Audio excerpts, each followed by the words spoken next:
रहमतुल्लाहि व बरकातुहू। मैं हूं बिलाल अपने छोटे से किचन में और छोटी सी वीडियो के साथ आपकी खिदमत में हाजिर। तो आज हम बनाने जा रहे हैं टोमेटो केचप। जब बाजार में टमाटर सस्ते हों तो बजाय महंगी केचप बाजार से खरीदने के आप बाजार से टमाटर लाएं और अपने घर में अपनी मर्जी से टोमेटो केचप की रेसिपी बनाएं। प्लीज़ यार मेरी जल्दी से चैनल को लाइक करें, शेयर करें और सब्सक्राइब करें। यार जल्दी से डरे मत, मेरे चैनल को लाइक करें। मैं रोजाना आपके लिए एक नई रेसिपी बनाऊंगा। मीठे होंगे, उसमें बेकिंग भी होगी, उसमें टार्टर्स भी होंगे, स्नैक्स भी होंगे। तो let's go in my kitchen. की रेसिपी के लिए हमें जो अज्जा ज़रूरत है वो मैं आपको बता देता हूँ। हमने 2 kg टमाटर लिए हैं। टमाटर अच्छे फ्रेश होने चाहिए, बिल्कुल रेड। इसके साथ हमने मसालों में लेने हैं नमक, पीसी मिर्च, हल्दी, जिंजर पाउडर यानी कि सूंठ, दालचीनी 2 स्टिक्स और 5-6 अदद लौंग, 1 प्याज, 4 जवे लहसुन के और 1 टीस्पून जिंजर और नमक, चीनी आधा कप और सिरका आधा कप। सबसे पहले टमाटर को हम स्लाइस कर लेंगे यानी कि 1 के 4 पीस।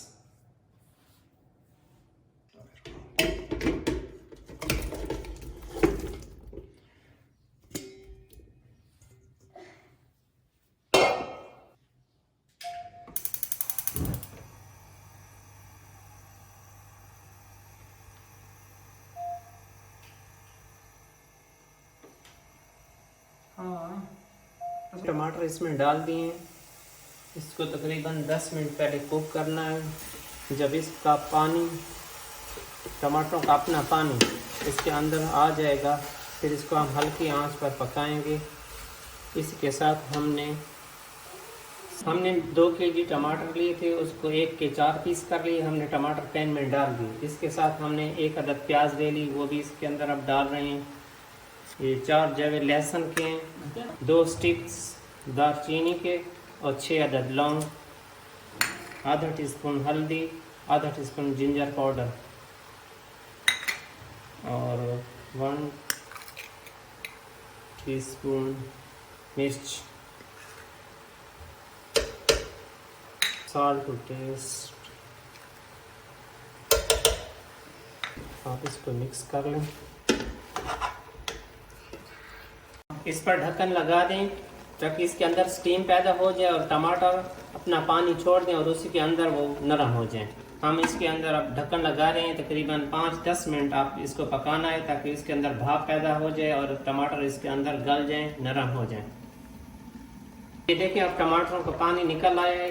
आंच बिल्कुल मीडियम है। अब थोड़ा सा इसमें चम्मच चला लें और थोड़े से टमाटर को मैश कर लें ताकि जो इसका गूदा है वो निकले। यार कोशिश किया करें, घर में रेसिपी ज़रूर ट्राई किया करें। घर की बनी हुई चीज़ें खालिस होती हैं, साफ़ सुथरी होती है। बजाय बाजार के लाने की आप में घर में हर चीज़ जो नई रेसिपी हो उसको घर में ज़रूर ट्राई किया करें। घबराएं मत। जो दालचीनी थी उसको निकाल दें, बाकी प्याज और लहसुन इसके साथ ब्लेंड हो जाएगा। ये मैं देख रहे हैं निकाल रहा हूँ। दालचीनी वाले 2 टुकड़े डाले थे। अगर आपके पास ये हैंड ब्लेंडर नहीं है तो जो जूसर वाला जग होता है आप इसको उसमें डालें, फिर आप उसमें ब्लेंड कर लें। अगर आपके पास ये चीज़ है हैंड ब्लेंडर तो आप इसे कर सकते हैं।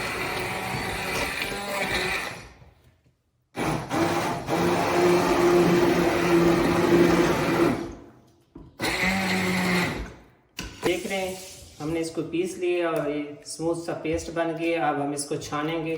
छान कर दोबारा इस पैन में डालेंगे, फिर इसकी कुकिंग होगी दोबारा। इस पेस्ट को इस छलनी में डालकर छान रहे हैं ताकि इसके जो बीज और छिलके थे वो इसके अंदर रह जाएं। फिर जो हमारा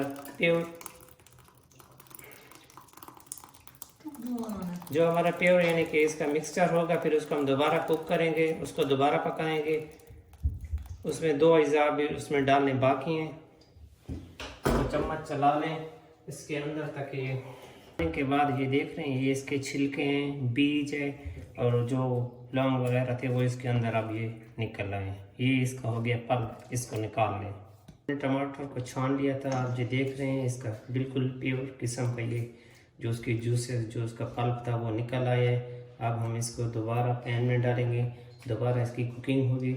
इसमें अभी 2 इंग्रेडिएंट्स जो बाकी थे, चीनी और सिरका वो अब हम इसमें शामिल करेंगे। तो 8-10 मिनट तकरीबन और भी इसको पकने में लगेंगे कि जब तक ये गाढ़ा ना हो जाए और उस केचप की फॉर्म में ना आ जाए। इस मिक्सचर को ये पहले इसे आप टेक्सचर देख रहे हैं किस तरह ये स्मूथ है, बिल्कुल सेव किस्म का।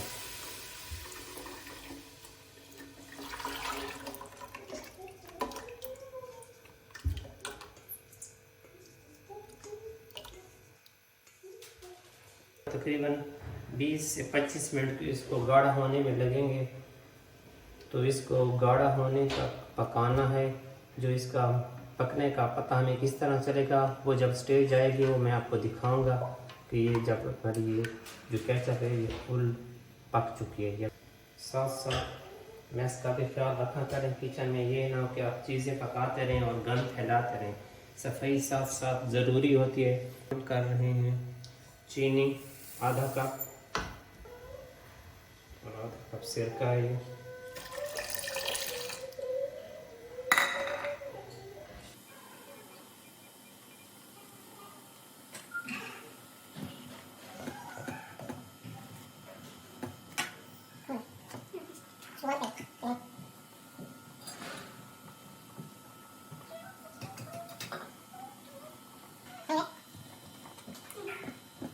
हमें इस मिक्सर को तकरीबन आधा घंटा लगे कुक करने में।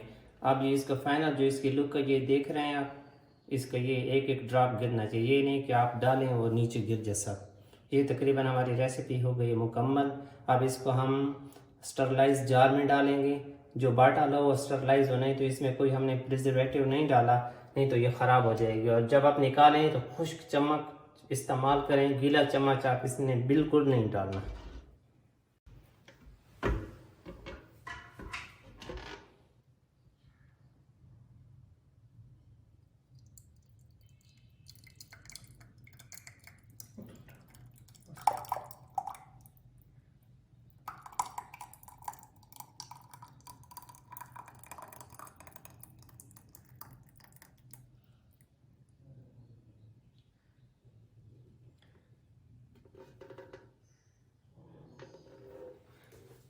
चम्मच मैंने क्यों डाला है, ये एक टिप है। आप जो भी गर्म चीज़ जार में डालेंगे तो उसके अंदर चम्मच या कांटा डालेंगे ताकि वो जार टूटे ना।